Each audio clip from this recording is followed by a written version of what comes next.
আর কয়েকদিনের মধ্যেই কলকাতা একটা অন্য চেহারায় আবার সবার সামনে আসবে, কারণ দুর্গাপুজো আসছে।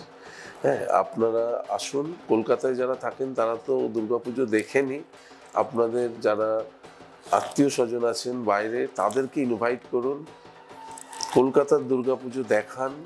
কারণ এরকম শিল্পের উদযাপন আমার মনে হয় না সারা পৃথিবীতে কোনো উৎসবকে ঘিরে হয়। একটা সম্পূর্ণ শহর একটা গ্যালারির মধ্যে পরিণত হয়। প্রত্যেকটা গলিতে, প্রত্যেকটা রাস্তায়, প্রত্যেকটা মাঠে একটা স্থাপত্য, একটা টেম্পোরারি স্ট্রাকচার তৈরি হয়, তার মধ্যে বিভিন্ন ভাবনার মিশেল দিয়ে, হ্যাঁ, এবং মানুষ তার মধ্যে ইন্টারঅ্যাক্ট করে।